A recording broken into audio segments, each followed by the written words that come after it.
My son begged me for my credit card, saying it was something urgent, an emergency that couldn't wait. I trusted him. I handed it over without asking any questions. But minutes later, I overheard him talking on the phone with his wife, Sophia, and his words broke me in two. "I'm going to throw a $15,000 dinner for your family. Who's going to pay? That foolish old woman, who isn't even going to be there." I quietly figured it all out. I froze, my heart shattering into pieces, but I didn't say anything. I let him go on with his plan. I let him believe he had fooled me.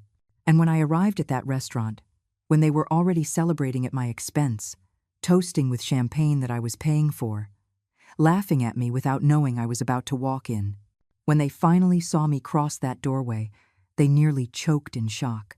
What I did next was something that family will never forget, because there are betrayals that can't be forgiven, and this was one of them.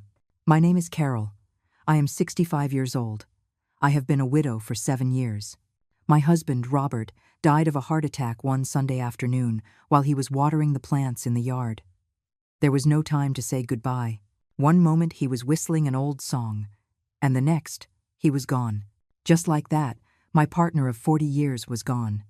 After his death, the house became too big and too quiet. But I learned to live with that silence. I learned to make coffee just for myself, to eat dinner in front of the television, to sleep in the center of the bed. I retired after 32 years as an elementary school teacher. My days became calm, predictable. I would get up early, walk through the park, water the plants Robert left behind, and read novels on the back porch while the sun warmed my face. It wasn't an exciting life, but it was mine. It was peaceful. And I had Brian, my only son, my pride. Or so I thought. Brian is 38 years old. He works at a tech company. He's always well-dressed, with his expensive watch and polished shoes. He married Sophia 5 years ago. She is pretty, polite, always smiling. At first, I liked her. I thought my son had found a good partner. Brian visited me twice a month. He would arrive on Sundays, eat my food, hug me, and tell me I was the best mom in the world. And I believed him. God, how I believed him. I would cook his favorite meals. I saved the dessert he loved since he was a kid. I made sure the house smelled like cinnamon and vanilla when he arrived, because I know those scents reminded him of his childhood. I lived for those visits, for those hugs, to hear him laugh in my living room. But there was something, little details that I ignored because I didn't want to see. Brian always needed something. A loan for $500 because the car broke down. $1,000 because Sophia needed an urgent dental treatment. $2,000 because they had to make a down payment on a new condo. I always said yes. Always. Because he was my son. Because a mother helps. Because I thought that was love. He promised to pay me back, but he never did. And I never asked him for it. I didn't want to seem like one of those bitter mothers who keeps track of every penny. I didn't want him to think my help came with a price tag. So I let it go. Again and again. That morning, it was a Tuesday.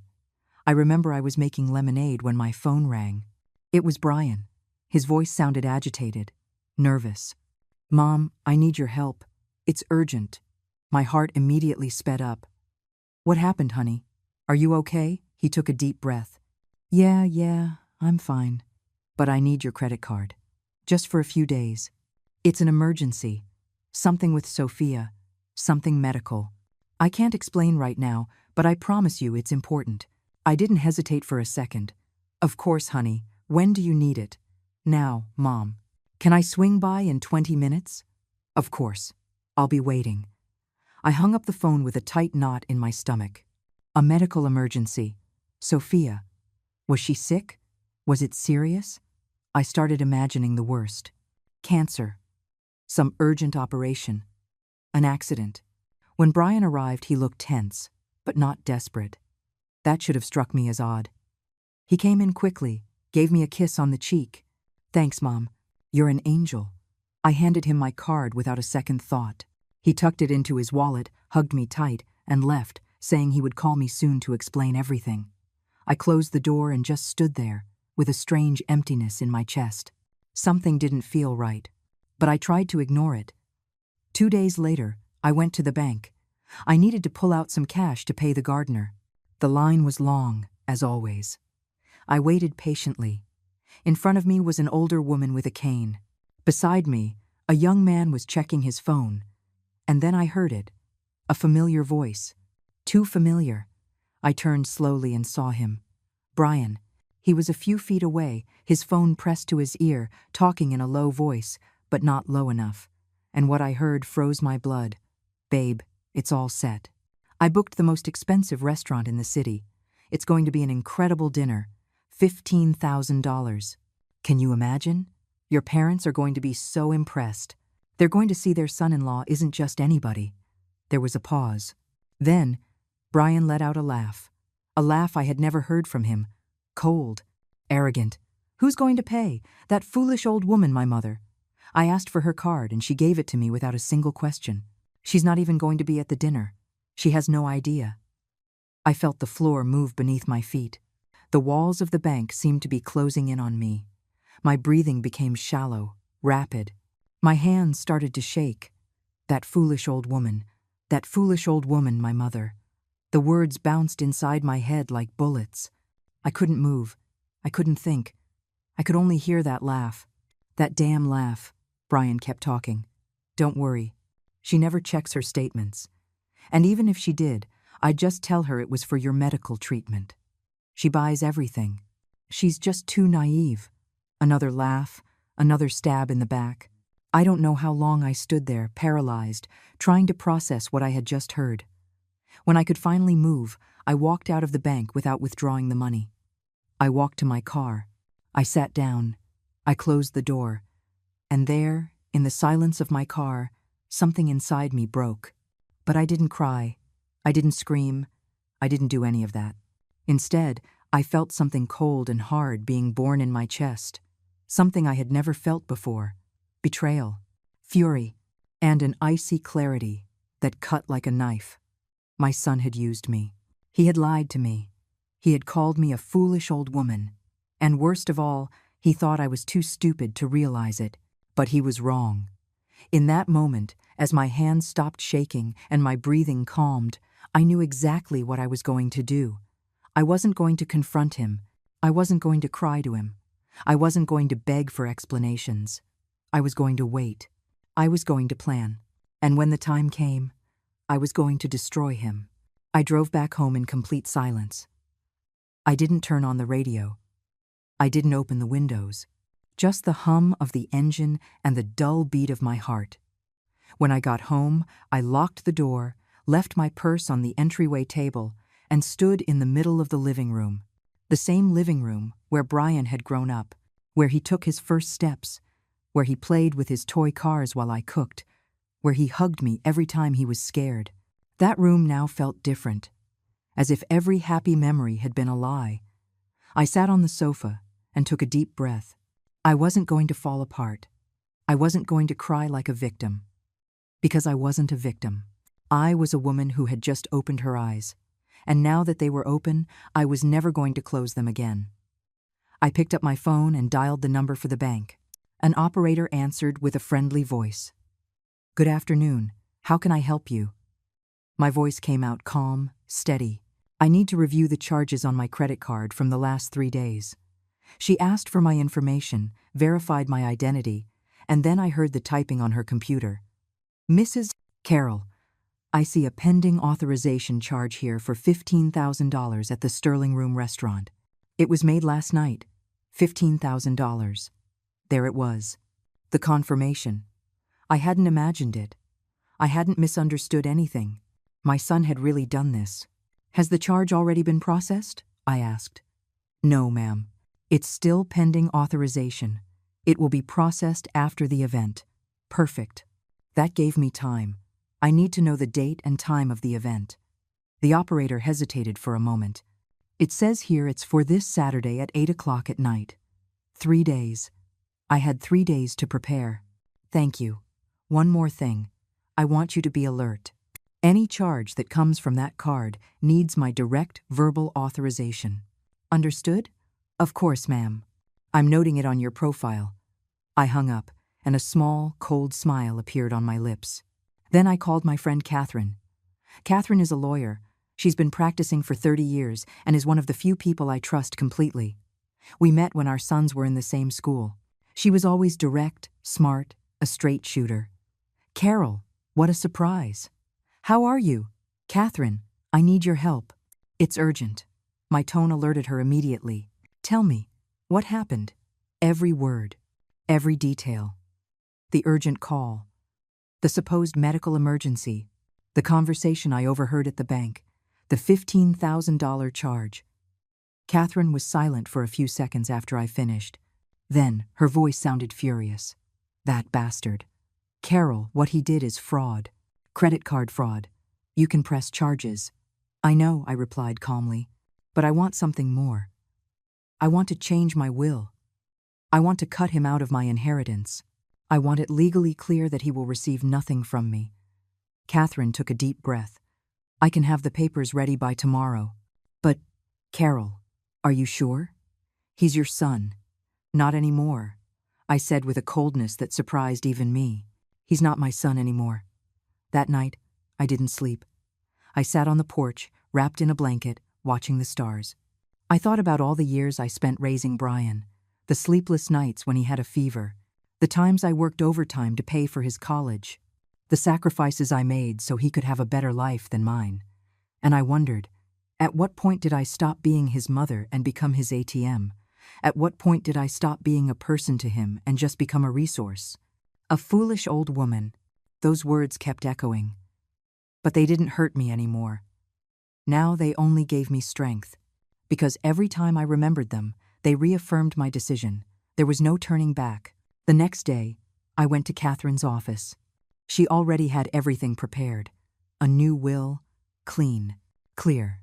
In it, I left my house and my savings to a children's charity I had supported for years. Brian's name didn't appear anywhere in the document. I signed every page with a steady hand. Catherine looked at me with a mix of admiration and sadness. This is final, Carol. Once you make this public, there's no going back. I know, I replied, and I want it to be public. I want him to know.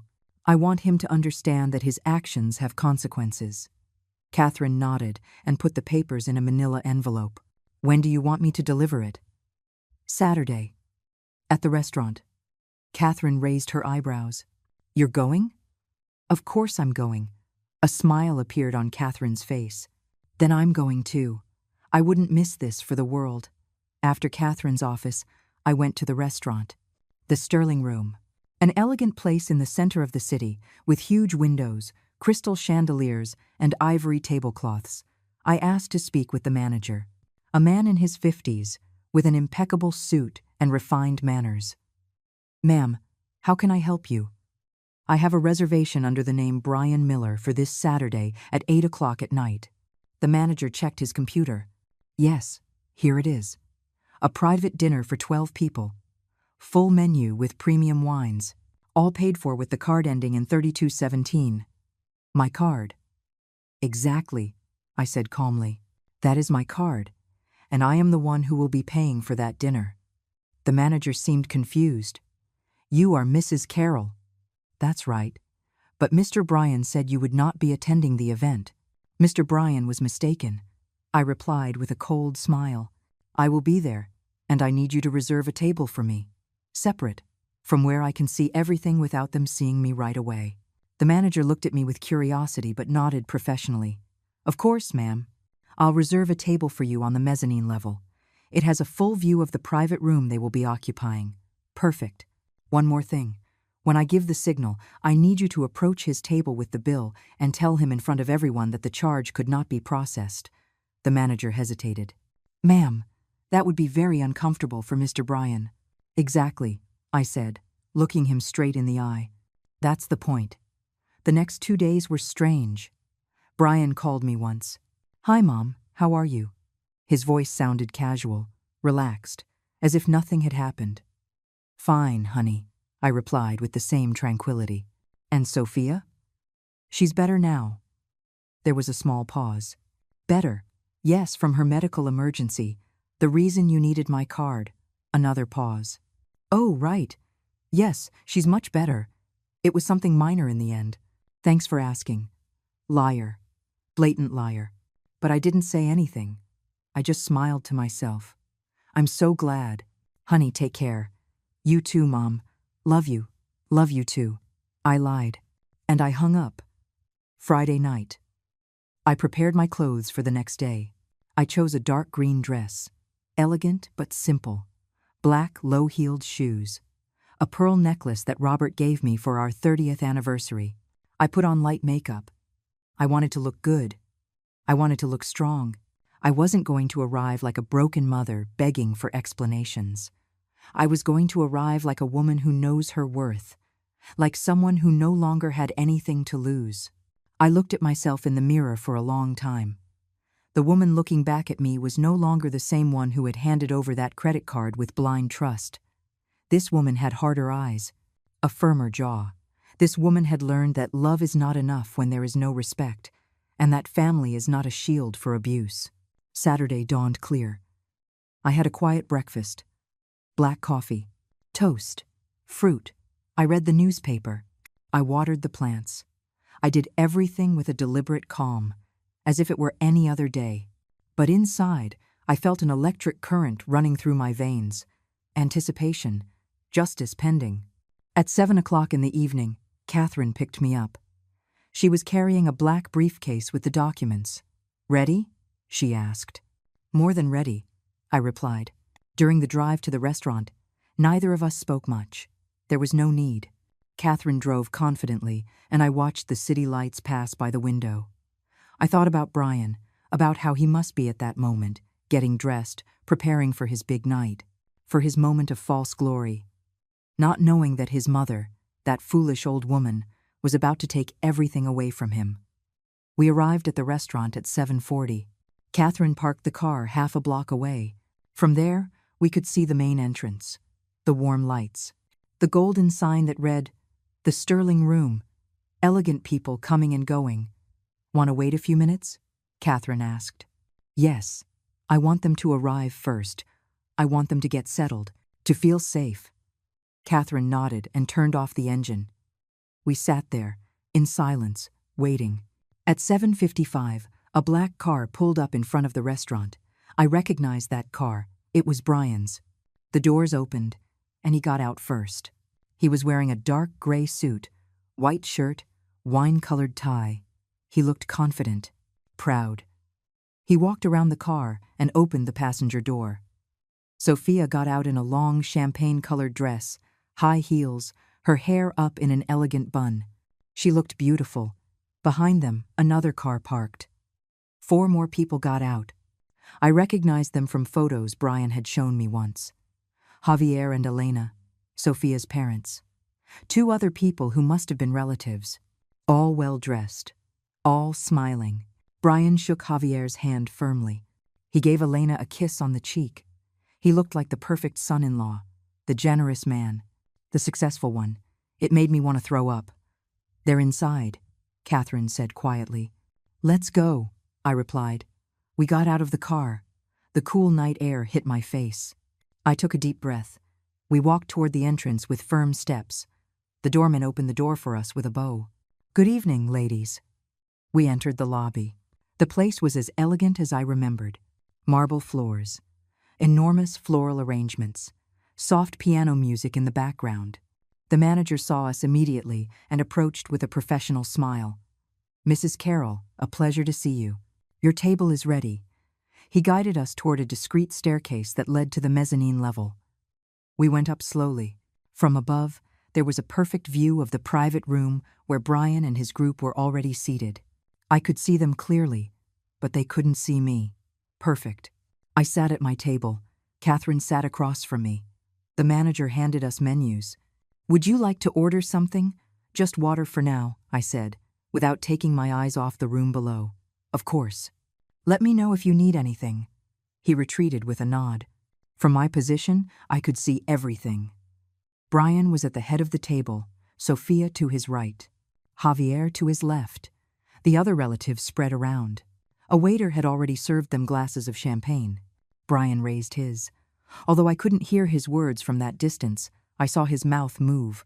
I saw the smiles on the others. I saw how Javier nodded approvingly. how Elena looked at him with affection. He was playing his role perfectly. The exemplary son-in-law, the successful man who buys a $15,000 dinner as if it were nothing, and all with my money, with my card, with my shattered trust. I clenched my fists on the table. Catherine placed her hand on mine. "Breathe," she said softly. "Your moment will come." I nodded. She was right. This wasn't the time to explode.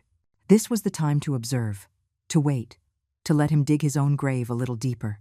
20 minutes passed. The waiters brought the appetizers: oysters, carpaccio, artisan bread with truffle oil. Everything looked exquisite. Everything was expensive. Brian ate calmly. He chatted. He laughed. Every now and then, he would take Sophia's hand and kiss it. She blushed. Her parents looked at them tenderly. It was a perfect scene, a perfect lie. "Look at him," I murmured. "He's enjoying every second." Catherine followed my gaze. "Let him. The higher he climbs, the harder he'll fall." She was right. But it was hard to hold back. Every cell in my body wanted to go down those stairs, plant myself in front of that table, and scream the truth at everyone. But no, that would be too easy, too fast. I wanted him to feel exactly what I felt. The humiliation, the betrayal, the shock of discovering that everything he trusted was an illusion. 30 minutes later, the main courses arrived. Filet mignon with red wine sauce, grilled lobster, saffron risotto. The waiters served with precise, elegant movements. The glasses were constantly refilled. White wine, red wine, more champagne. The bill was climbing higher and higher, and they had no idea. Brian kept talking. He gestured with his hands.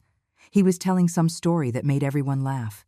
He looked so comfortable, so in control, so sure that his plan had worked.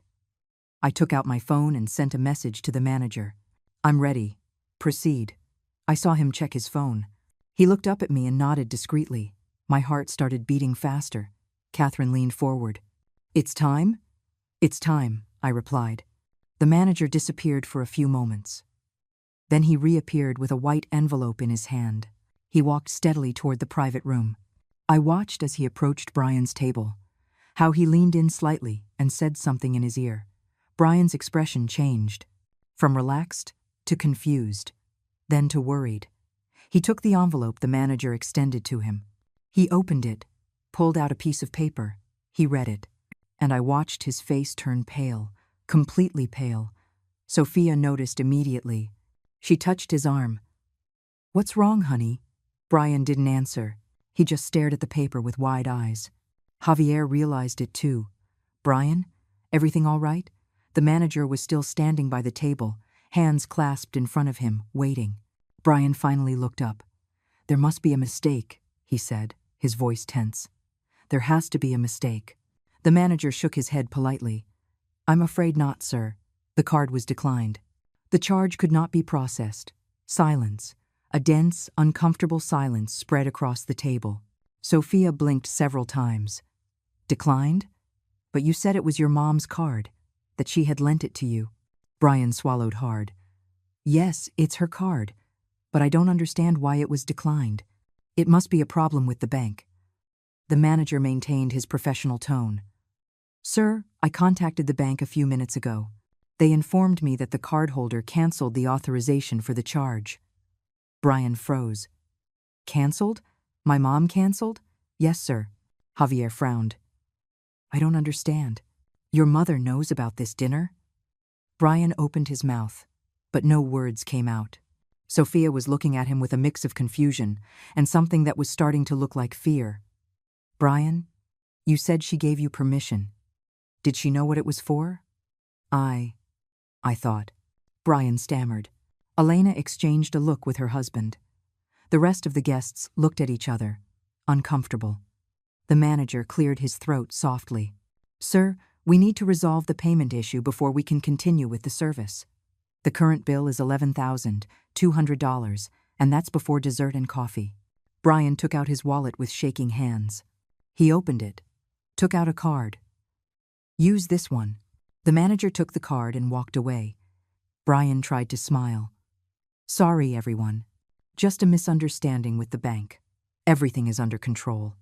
But his voice sounded hollow, and no one at that table believed him. Sophia was no longer looking at him with love. She was looking at him with suspicion. Javier's lips were pressed into a thin line. The others had lost their appetite. From my table, I watched every detail, every gesture, every look. And for the first time in days, I felt something resembling satisfaction. But this was only the beginning. The manager returned 2 minutes later, and the look on his face said it all. "I'm sorry, sir. This card was also declined. Insufficient funds." The color completely drained from Brian's face. Sophia dropped her fork. The sound of the metal against the plate echoed in the silence. "This can't be happening," Brian whispered. "There must be a mistake." But everyone knew there was no mistake. Javier stood up slowly. "Brian, what is really going on here?" I can explain." "Then explain," Javier said, his voice hard. "Explain why you said you were going to pay for a $15,000 dinner, and now it turns out you can't pay for it." Brian opened his mouth, but before he could say anything, it happened. I stood up. I grabbed my purse. I looked at Catherine. "Let's go."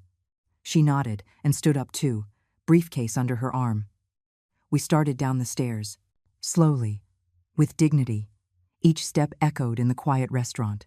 And when we reached the private room, when I crossed that doorway and all eyes turned to me, when Brian saw me and his face twisted in pure horror, I knew this moment would be worth every tear I had shed in secret. "Hello, Brian," I said in a calm voice, cold as ice.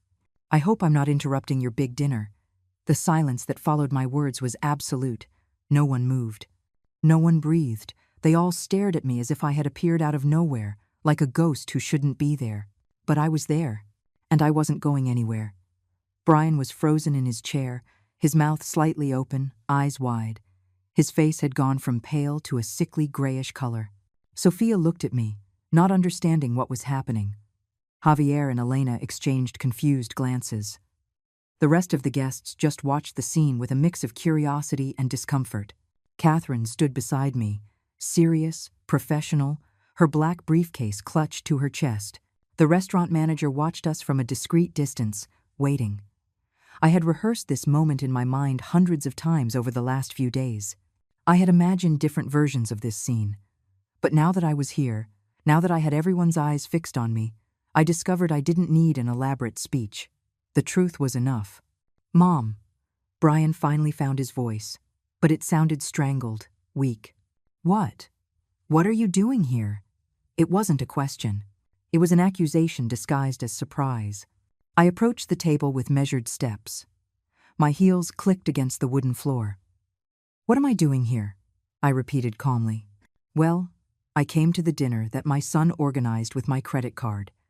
The $15,000 dinner he planned without telling me. The dinner he asked for my card for, with a lie about a medical emergency." I heard a choked gasp. I think it came from Elena. Sophia had brought a hand to her mouth. Javier was looking at me with renewed attention, processing my words. "Mom, I can explain." Brian tried to stand up, but his legs didn't seem to respond. He remained half-seated, half-standing, looking pathetic. "Go ahead," I said, crossing my arms. "Explain. Explain to everyone how you called me on a Tuesday morning saying Sophia had a medical emergency. Explain how you begged me to lend you my card because it was urgent and you couldn't wait." Brian opened his mouth, but nothing came out. Sophia was staring at him now with wide eyes. "A medical emergency? Brian? I never had a medical emergency. What is your mom talking about?" He shook his head, desperate. "Honey, it's not what it looks like." "Then what is it?"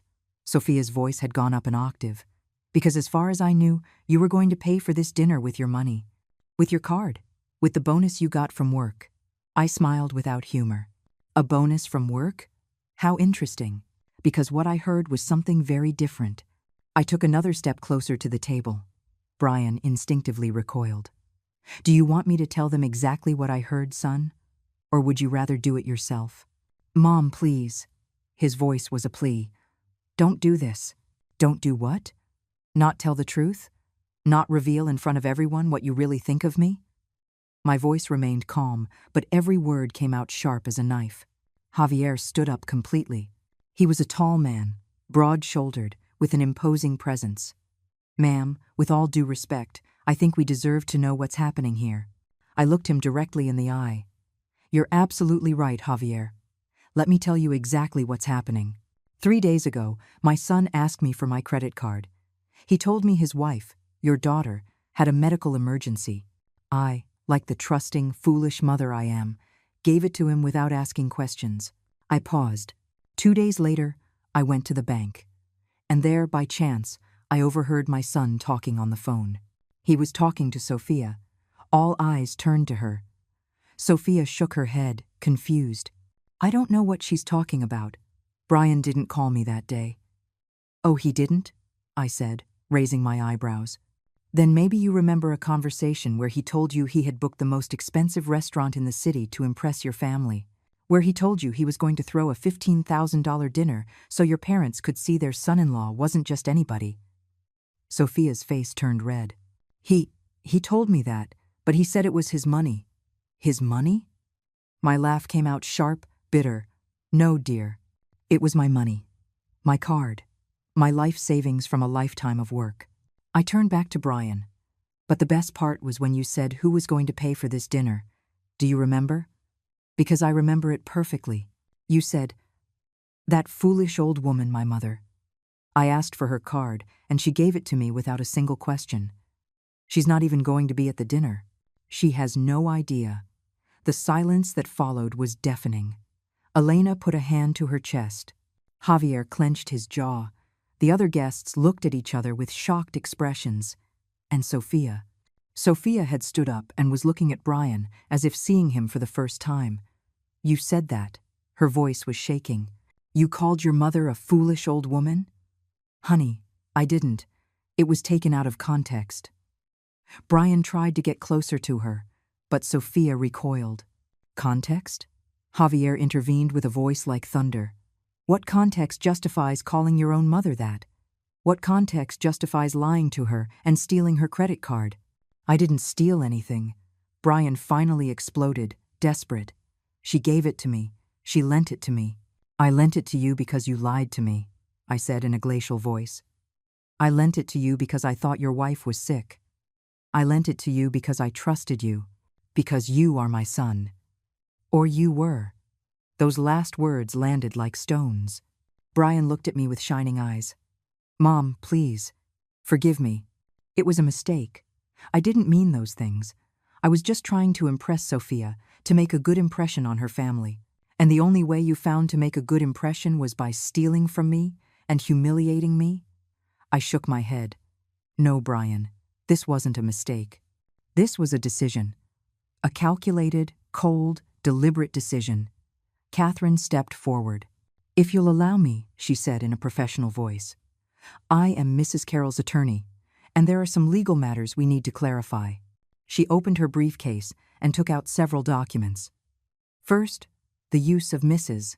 Carroll's credit card under false pretenses constitutes fraud. She has every right to press charges. Brian staggered.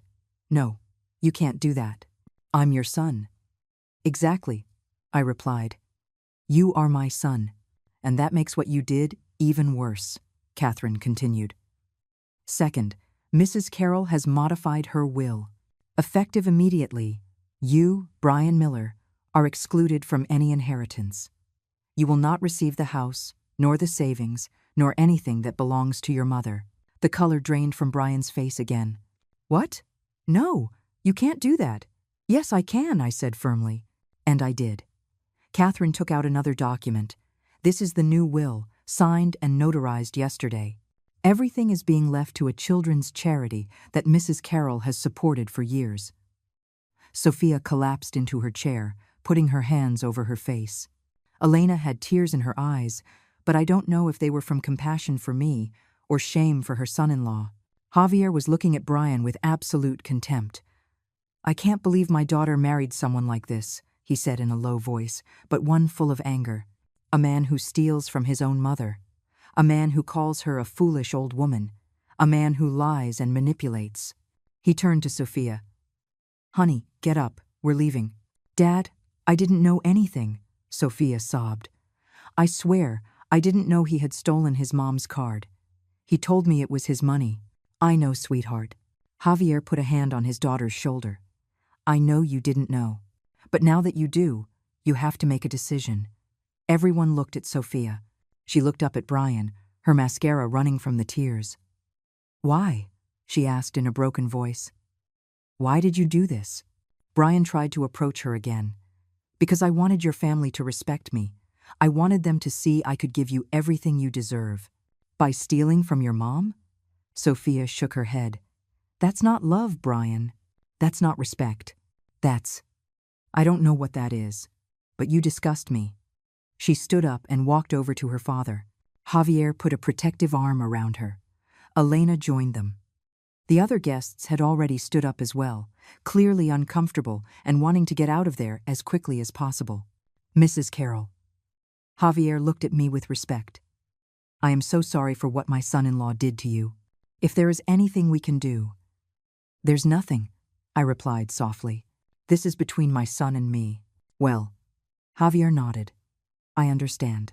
If you'll excuse us, we'll be leaving. He and his family began to exit the private room. Before crossing the doorway, Sophia turned back one last time to Brian. Don't call me. Don't look for me. I need to think. And they disappeared. One by one, the other guests also left, muttering apologies, avoiding looking at Brian. In less than 2 minutes, the room that had been filled with laughter and celebration was empty. Only 4 people remained. Brian, Catherine, the manager, and me. Brian was still standing by the table, surrounded by half-eaten plates, unfinished glasses of wine, crumpled napkins. The wreckage of his grand dinner. The wreckage of his lie. He looked at me with an expression I had never seen on him before. Something between terror, shame, and rage. His hands were shaking. His eyes were red. For a moment, I almost felt sorry for him. Almost. But then I remembered his words. That foolish old woman. And the pity evaporated like boiling water. Mom. His voice came out broken. Please, you have to understand me. I just wanted. What did you want, Brian? I interrupted. To impress people you barely know? To seem like someone you're not? And to do that, you had to destroy me? I didn't want to destroy you, he suddenly shouted, the sound echoing in the empty room. I just needed that money. I just needed them to respect me. And my respect? My trust? That was worthless? He ran his hands through his hair, desperate. You've always been there. You've always supported me. I thought one more time wouldn't matter. Wouldn't matter? I repeated, incredulous. Brian, you lied to me. You used me. You called me a foolish old woman. It was just a phrase. I didn't really mean it. His voice broke into a sob. You know I love you. You're my mother. Not anymore, I said with a calm that surprised me. I'm not your mother anymore. Because a mother deserves respect. A mother deserves honesty. And you gave me neither of those things. He took a step toward me, hands outstretched. Mom, please, don't do this. We can fix this. I'll pay you back every cent. I promise. I'll work double, triple, but don't abandon me. Don't take everything from me. I didn't take anything from you, I said firmly. You took it from yourself. When you decided that my love was something you could exploit, when you decided my trust was a weakness. I turned to the manager, who was still waiting discreetly. How much is the total bill? He consulted his tablet.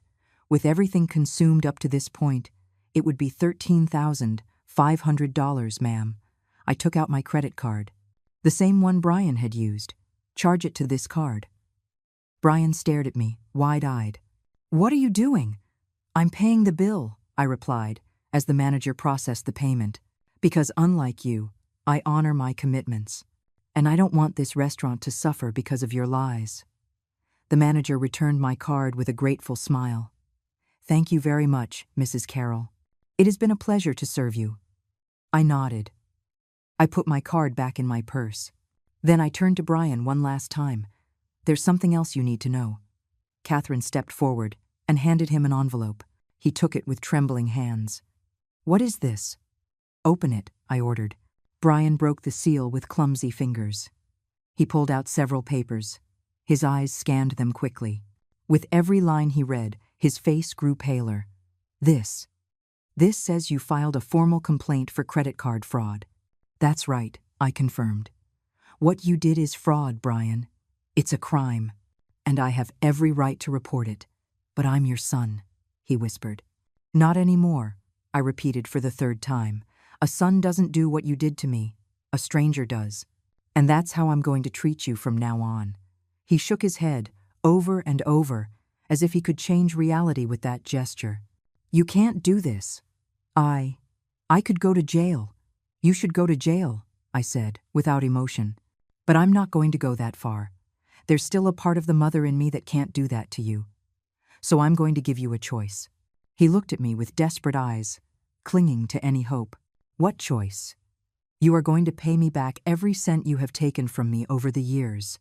Not just this $15,000. Everything. The loans you never paid back. The favors you never returned. We are going to make a detailed list with dates and amounts, and you are going to sign a payment agreement. Catherine took out another document. Here is the agreement. We've already calculated approximately $32,000 in unpaid loans over the last 5 years, plus the $13,500 from tonight. That's $45,500 in total. Brian staggered as if he'd been punched. I don't have that money. I don't have half of that. I know, I said. That's why the agreement establishes monthly payments of $1,000 for the next 4 years, without interest. Because despite everything, I'm still too good to you. And if I can't pay? He asked in a weak voice. Then the complaint proceeds. And you will face the legal consequences of your actions. Catherine held out a pen. Sign here, here, and here. Brian took the pen with a shaky hand. He placed it on the paper. But he didn't sign. He looked at me with pleading eyes. Mom, please. There has to be another way. There isn't, I said firmly. Sign or leave. But if you leave without signing, I'm filing the full charges tomorrow morning. He closed his eyes. A tear rolled down his cheek. And then, with slow, defeated movements, he signed. Once, twice, 3 times. Catherine collected the documents, reviewed them, and put them in her briefcase. You will receive a certified copy in the mail in 3 business days. Your first payment is due on the 30th of this month. Brian dropped the pen. He just stood there, shoulders slumped, looking 10 years older. Is that all? He asked in a hollow voice. Can I go now? One more thing, I said. I took an envelope from my purse. An envelope I had carefully prepared the night before. I held it out to him. He took it without enthusiasm. What is it? A letter. Read it when you get home. Or don't read it. I don't care anymore. Brian held the envelope as if it were burning. We looked at each other for a long moment. Mother and son. Or what we used to be. I wanted to see repentance in his eyes. I wanted to see genuine pain, not just for being caught, but for what he had done. But I only saw fear. Fear of the consequences. Fear of losing his lifestyle. Fear that Sophia wouldn't forgive him. I didn't see love. I didn't see remorse. And that confirmed I had made the right decision. Goodbye, Brian, I said softly.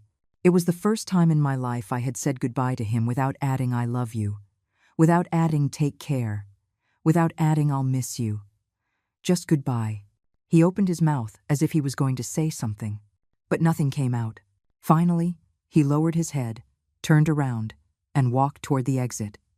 His steps sounded heavy, dragging. I watched him walk away. I watched his shoulders shake with silent sobs. I watched him cross the doorway without looking back. And then he was gone. The room was silent. Catherine put a hand on my shoulder. You're okay. I took a deep breath. I waited to feel something. Pain. Regret. Doubt. But the only thing I felt was relief. A deep, clean, liberating relief. Yes, I replied. I'm okay. And it was true. The manager approached discreetly. Mrs. Carroll, can I offer you anything? Some tea? Coffee? I looked at the table full of untouched food. The dinner Brian had planned with such care to impress people who now despised him. You know what? I said with a small smile. I'm hungry. Could you bring me a plate of that risotto? And a glass of white wine. The manager smiled. Of course. Right away. He left. Catherine looked at me with admiration. You are incredible. You know that. I shrugged. I'm not incredible. I'm just a woman who finally learned to value herself. We sat down at the table, the same place where, minutes before, my son's collapse had occurred. But now it felt different. It felt like a new beginning. The manager returned with my food. The risotto was creamy, perfect, with an aroma of saffron that filled the air. The wine was smooth, refreshing. I ate slowly, savoring every bite. Catherine ordered the same. We ate in comfortable silence, with no need for words. When I finished, I leaned back in my chair and looked around the restaurant. The warm lights, the soft music, the elegance. You know, I said thoughtfully, I've never been to a place like this. I always thought it was too expensive, too elegant for me. Well, you should come more often, Catherine replied. You deserve it. I smiled. Maybe she was right. Maybe I had spent too many years living for others, sacrificing for people who didn't appreciate it. Maybe it was time to live for myself, to enjoy what life I had left without carrying the weight of expectations I never should have accepted. We paid the bill, left a generous tip, and walked out of the restaurant. The night air was cool and clean.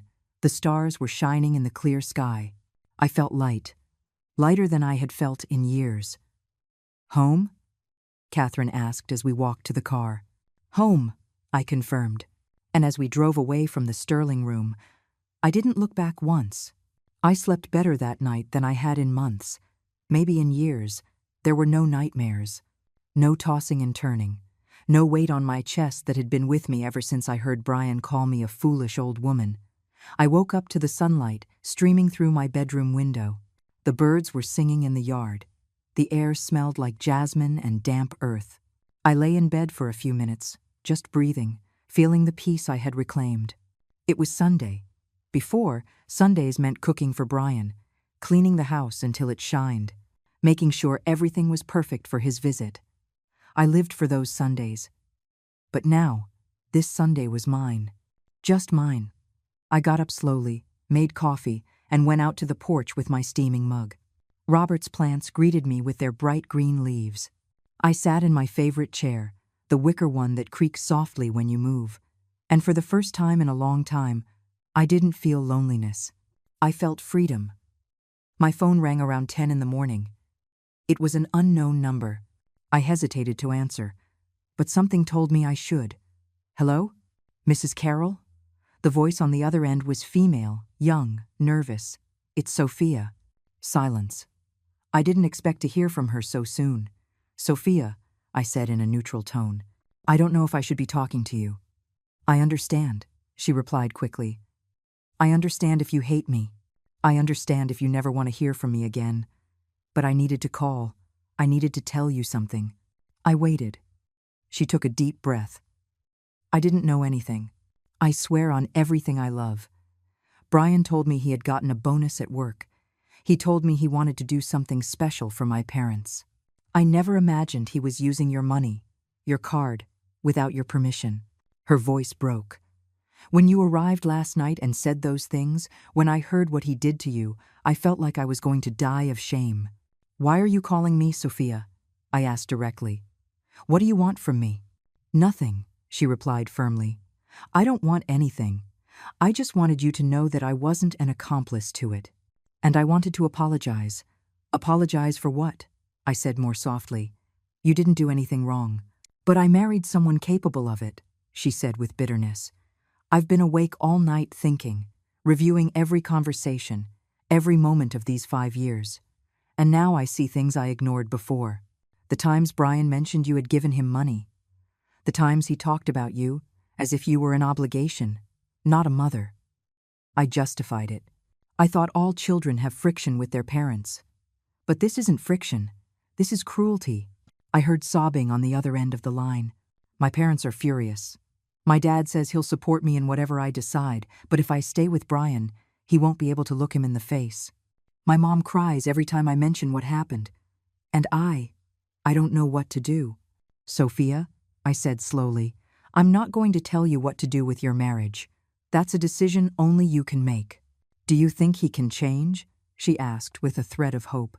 Do you think this was just a terrible mistake and that he can learn from this? I closed my eyes. I thought about all the times Brian had asked me for money, all the broken promises, all the loans he never paid back, how he always had an excuse, an emergency, a reason why he needed my help. I don't know, I answered honestly. I can't answer that for you.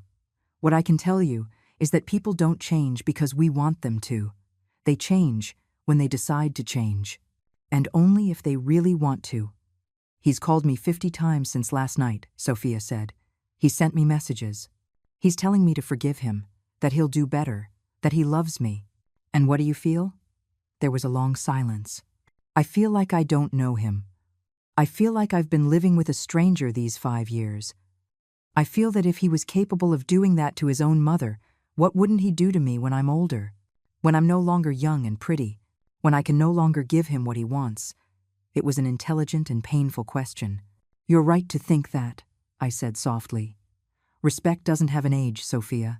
If someone doesn't respect their 65-year-old mother, they won't respect their 65-year-old wife either. Sophia cried openly now. I'm so sorry, Mrs. Carroll. I'm sorry you had to go through this. I'm sorry my family was part of your humiliation. Your family wasn't part of anything, I assured her. You were victims too. Brian used you to feel important. He used you. He used me. That says more about him than any of us.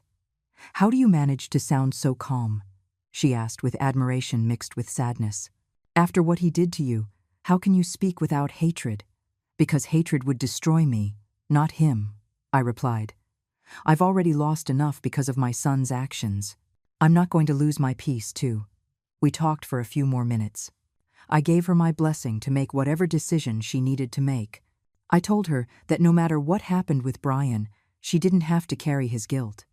When we hung up, I stared at the phone for a long time. I felt compassion for that young woman. She had been deceived, too. She had also believed in the mask Brian showed the world. And now she had to decide if it was worth staying with a man who had revealed his true face. Monday morning, I got a call from Catherine. Carol, I need to tell you something. Her tone was serious. What happened? Brian came to my office this morning. Without an appointment. He was desperate. My stomach tightened. What did he want? He wanted me to convince you to drop the complaint, to give him more time to pay, to reconsider the will. And what did you tell him? That I'm your lawyer, not his, that you make all the decisions, and that if he wanted to talk to you, he would have to do it directly. Good, I said. He said something else. Catherine hesitated. He said you were going to regret this, that you were making a mistake, that one day you were going to need him and he wouldn't be there.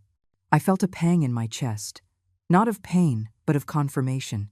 Even now, even after everything, Brian didn't understand. He wasn't sorry for what he did. He was only sorry he got caught.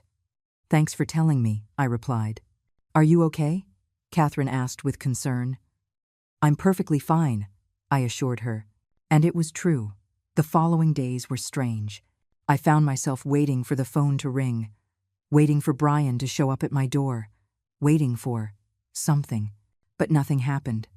There were no calls, no visits. It was as if my son had simply disappeared from my life overnight. And slowly, very slowly, I began to adjust to that new reality. Sundays were no longer spent cooking for someone who didn't appreciate my effort. I spent them reading, walking in the park, visiting friends I had neglected by always being available for Brian. I started taking painting classes at a studio near my house, something I always wanted to do but never had time for. I discovered I was good at it, that I enjoyed mixing colors, creating shapes, losing myself in the canvas. One afternoon, while I was painting a sunset, my teacher came over. Carol, this is beautiful. It has so much emotion. I looked at my painting. It was a sky of orange and red tones, with a solitary figure looking toward the horizon. It's my liberation, I said without thinking.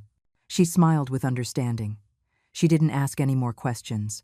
She didn't need to. 3 weeks after the incident at the restaurant, I received an envelope in the mail. I recognized it immediately. It was the envelope I had given Brian that night. The letter I told him to read. He was returning it, unopened. There was no note, no explanation, just the intact envelope with my handwriting on the front. I sat on the sofa and opened it myself. I took out the letter I had written with so much care, with so many tears, and I read it out loud, just for myself. Brian, if you are reading this, it means there is still some curiosity left in you, some connection to me. I want you to know that I am writing this not with hatred, but with sadness. Sadness for all we could have been and were not. Sadness for the son I thought I had, and whom I discovered never existed. I raised you to be a good man. I taught you values. I showed you by example what it means to work hard, to be honest, to treat others with respect. But somewhere along the way, you decided those lessons didn't matter. You decided that the only thing that mattered was appearances, money, status. And to get them, you were willing to step on anyone, even your own mother. I continued reading.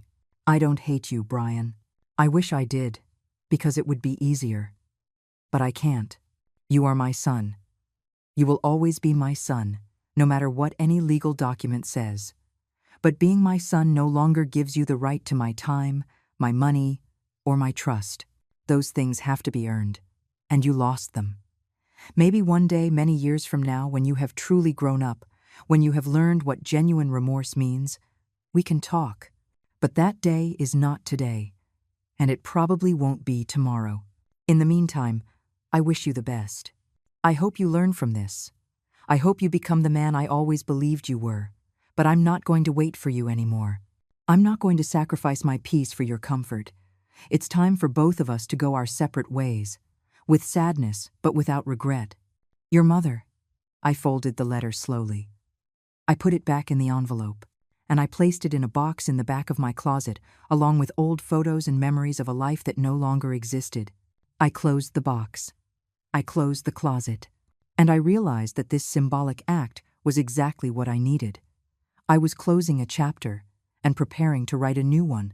2 months after the incident at the restaurant, my life had changed in ways I never imagined. I had joined a book club that met on Tuesday afternoons.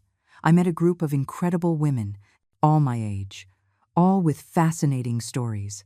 We talked about books, yes, but also about life, about losses, about new beginnings. One of them, Susan, had lost her husband the year before. At first, I thought I wouldn't survive. She told me one afternoon over tea. But then I realized I had 2 choices: die with him or learn to live again. I understood exactly what she meant. Although my loss was different, the feeling was the same. I had lost the son I thought I had, and now I had to learn to live with that absence. One Wednesday morning, while I was watering the plants, I heard someone knock on my door. My heart skipped a beat. For weeks, I had both dreaded and hoped for this moment. Brian coming to beg for forgiveness. Brian coming to confront me. Brian coming to do something. But when I opened the door, it wasn't Brian. It was Sophia. She looked different, thinner, with dark circles under her eyes. But there was also something new in her eyes. Determination. "Mrs. Carroll," she said softly. "May I come in?" I let her in. I made coffee. We sat in the living room, that space that had once been the setting for so many happy family visits. "I filed for divorce," Sophia said without preamble. "The papers were signed yesterday." I didn't know what to say. "How do you feel?" She smiled sadly. "Free. Scared, but free." She told me that after that night, she had tried to make things work. She had gone to couples therapy with Brian. She had tried to believe his promises to change. But every time I looked at him, she said, looking directly at me, I remembered how he talked about you, how he had used his own mother. I realized something. If he could do that to you, eventually he would do it to me. And I don't want to spend the next 30 years wondering when it will be my turn. "You were very brave," I told her sincerely. "It wasn't bravery," she replied. "It was survival." She told me how her parents had supported her, how she had moved back in with them temporarily while she found her own place, how Brian had begged, cried, promised to change 1,000 times, but she held firm. "Do you know the last thing he said to me?" Sophia asked.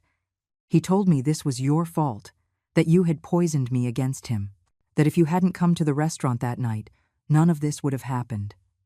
I felt a mix of anger and sadness. Even now, Brian refused to take responsibility. "I'm sorry," I said. "No," Sophia shook her head. "Don't apologize.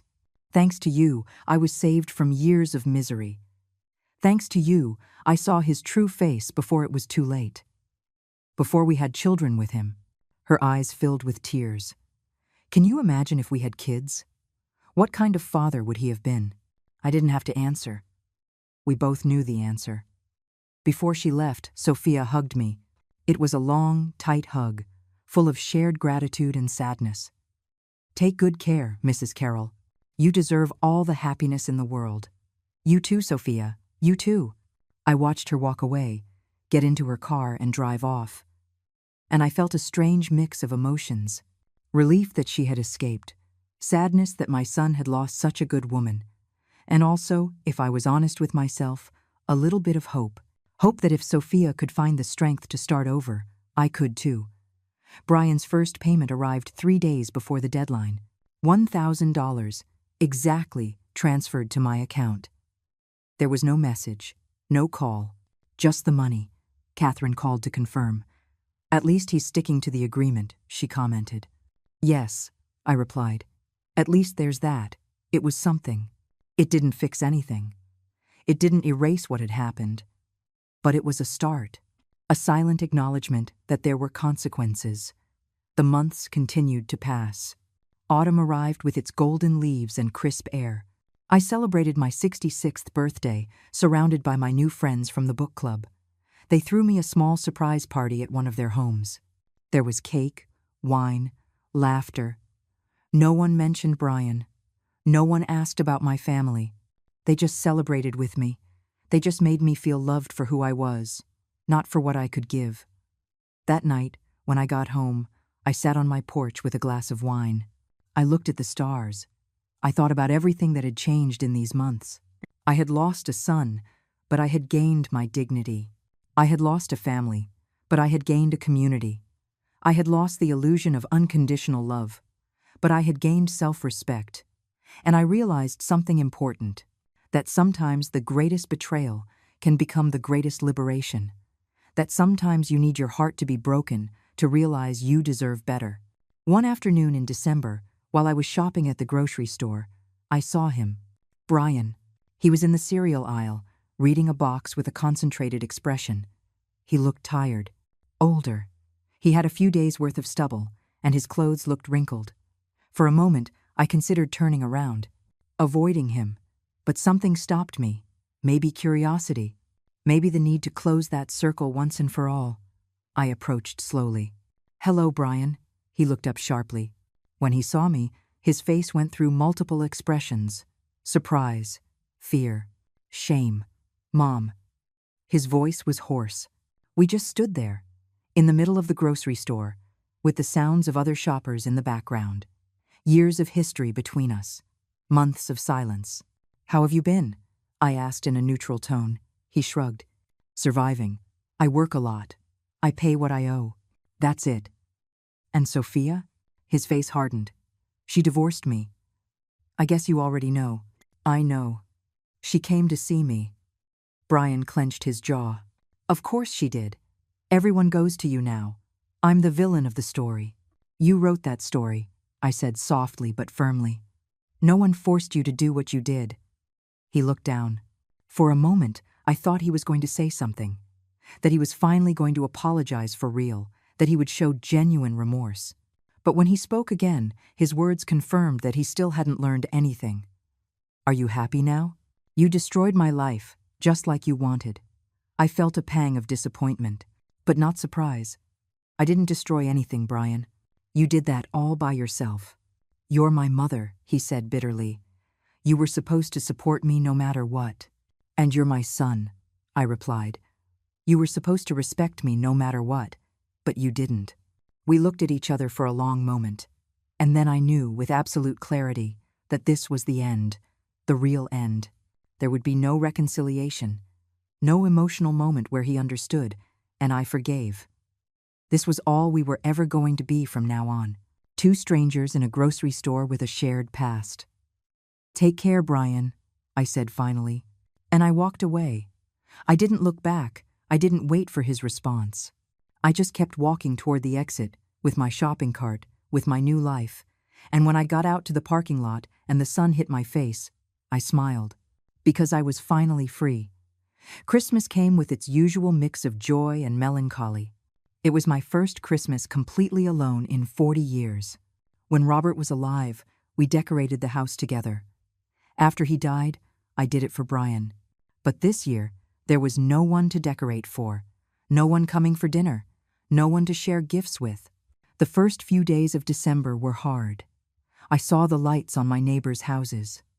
I heard the laughter of families gathered together, and I felt a pang in my chest. It wasn't regret for what I had done. It was grief for what I never really had. But my friends from the book club didn't let me sink into sadness. "You're spending Christmas Eve with us," declared Sam, the only man in the group, a cheerful widower in his 70s. We're not taking no for an answer.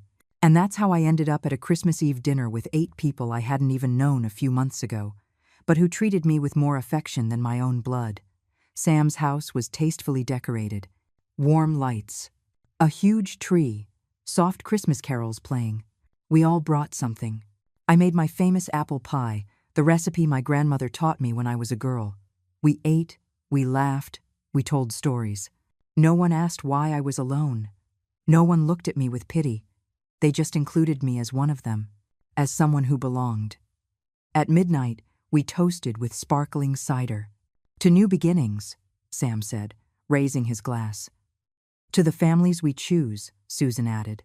Everyone looked at me with warm smiles, and I felt something I hadn't felt in a long time. I felt like I was home, not in a house of walls and a roof, but in that feeling of belonging, of being seen, of being valued. That night, when I returned home around 2 in the morning, I didn't feel alone. I felt accompanied by something bigger than physical presence. I felt accompanied by the certainty that I had made the right decisions, that I had chosen my peace over the comfort of a lie. January arrived with its promises of renewal. New year, new life, as the saying goes. I decided to make deeper changes in my life. I hired a young gardener named Daniel to help me redesign my yard. "What kind of plants do you like?" he asked me enthusiastically.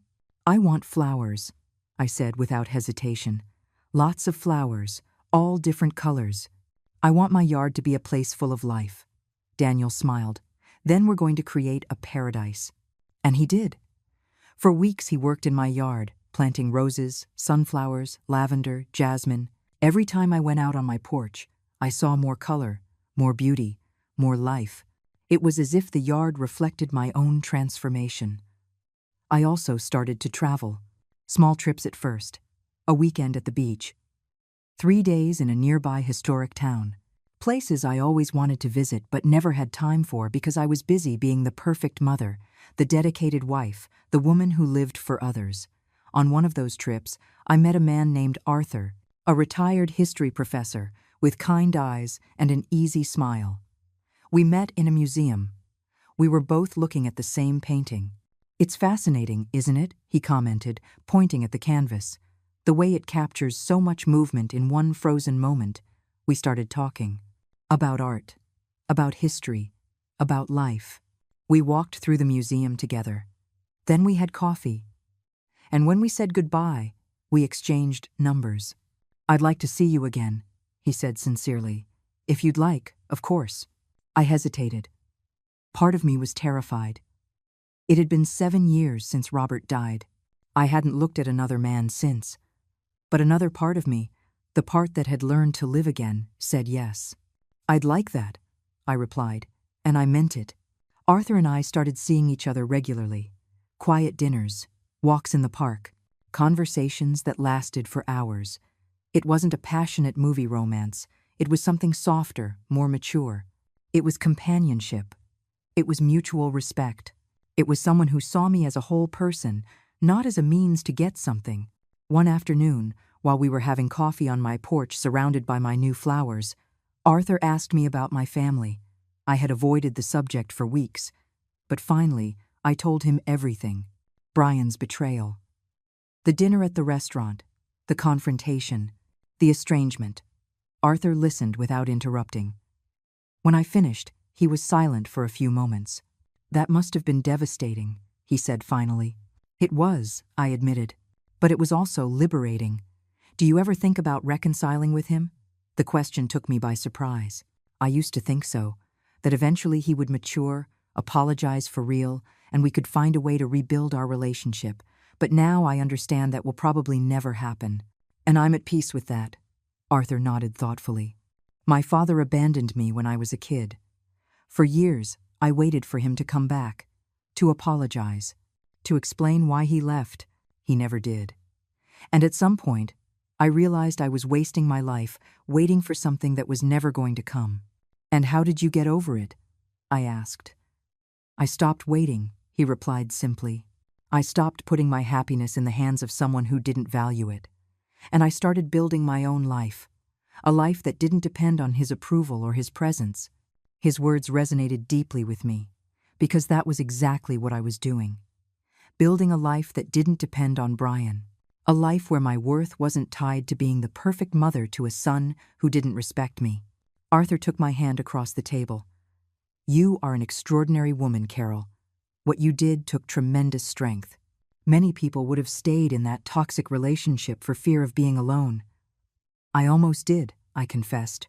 There were moments when I thought about forgiving everything, letting it go as I had so many times before.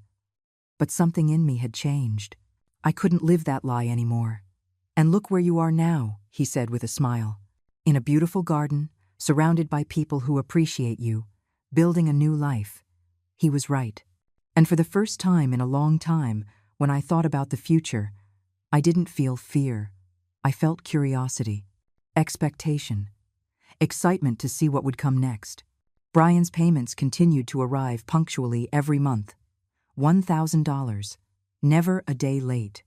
Never accompanied by a message.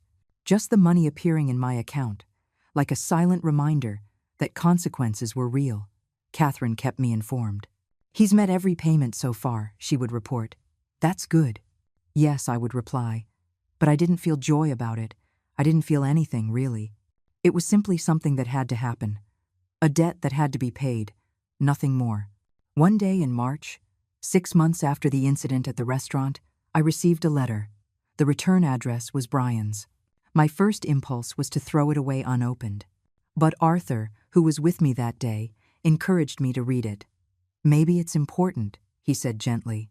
"Or maybe not. But at least you'll know." I opened the envelope with hands that no longer trembled. I pulled out a single sheet of paper. Brian's handwriting, that handwriting I knew so well, filled the page. And I began to read. "Mom, I know I have no right to write to you. I know you probably won't even read this, but I need to try. It's been 6 months, and not a single day has gone by that I don't think about what I did. Not about what I lost, but about what I did to you. I've been going to therapy, not because anyone forced me to, but because I finally understood that something in me is broken. The therapist helped me see patterns in my behavior, ways I've used the people who love me, ways I've prioritized my ego above all else. I'm not writing to ask for your forgiveness. I don't deserve your forgiveness. I'm writing to tell you that I finally understand. I understand that you weren't the one who destroyed my life. I was. I understand that every consequence I've faced is a direct result of my actions. And I understand that I lost the most important person in my life because of my own stupidity and arrogance. I don't expect you to answer. I don't expect you to forgive me. I just wanted you to know that I'm working on being better. Not for you. Not to get you back. But because I don't want to be that person anymore. I love you, Mom. I've always loved you. And I'm so sorry I needed to lose you to realize how much. Brian." I folded the letter slowly. Tears were running down my cheeks. Arthur held me without saying a word. And I cried. Not from regret, not from a desire to go back, but from final liberation, because that letter, those words, were what I had needed to hear. Not to forgive, not to reconcile, but to confirm that I had done the right thing, that sometimes the greatest love is letting go. I put Brian's letter in the same box where the one I had written to him was. 2 letters, 2 versions of goodbye. I didn't answer him. Maybe one day I would, maybe not.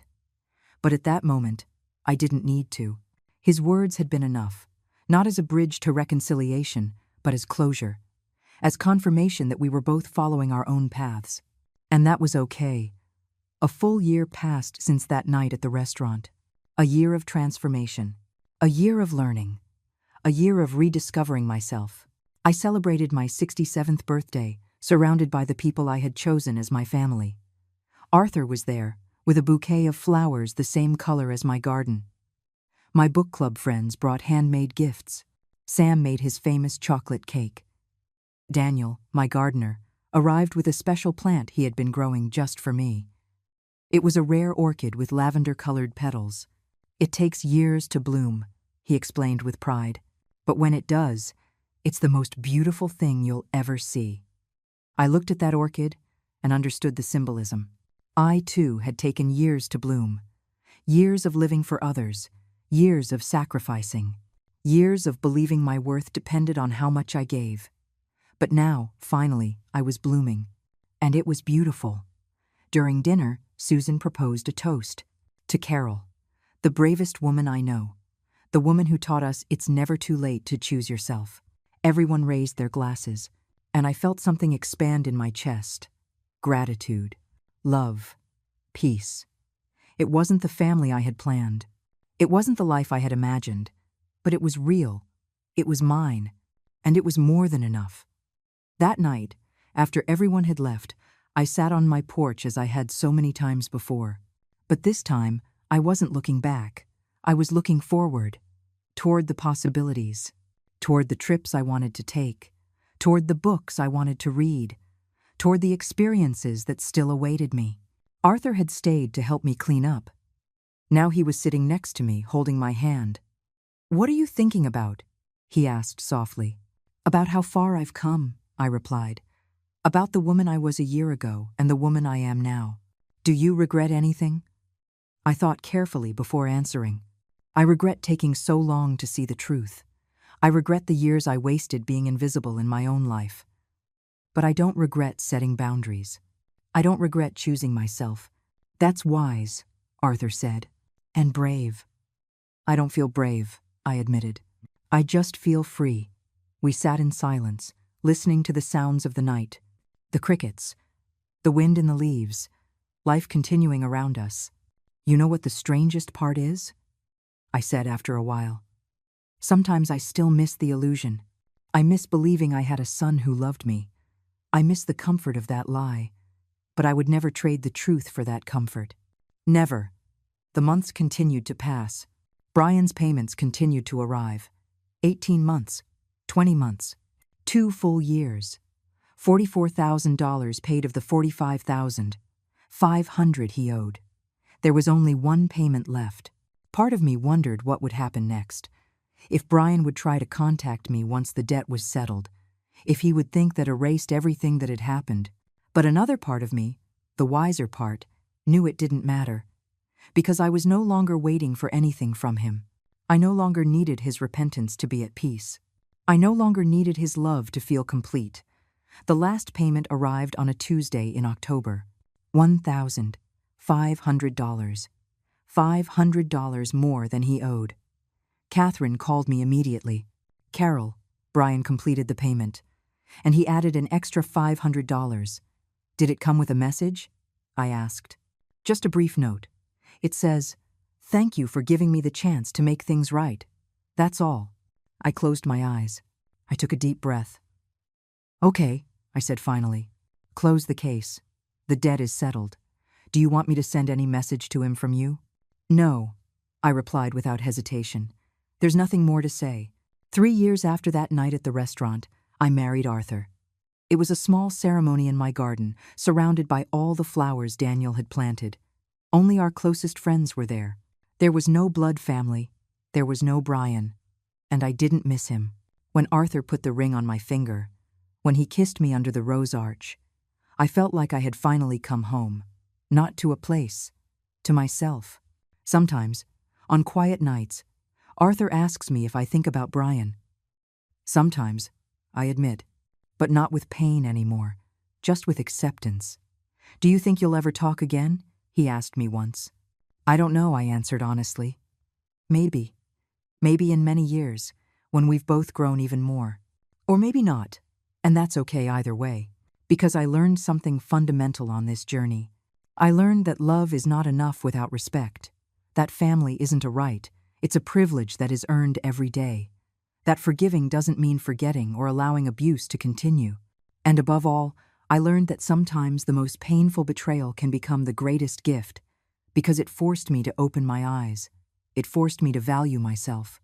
It forced me to choose myself for the first time in 65 years. Today I am 68 years old. My garden is more beautiful than ever. My house is filled with laughter and true love. I travel with Arthur whenever we can. I still paint. I still read. I'm still living. And when I look back at that woman who walked into the restaurant with a broken heart but her head held high, I feel pride. Pride for having the courage to break the cycle.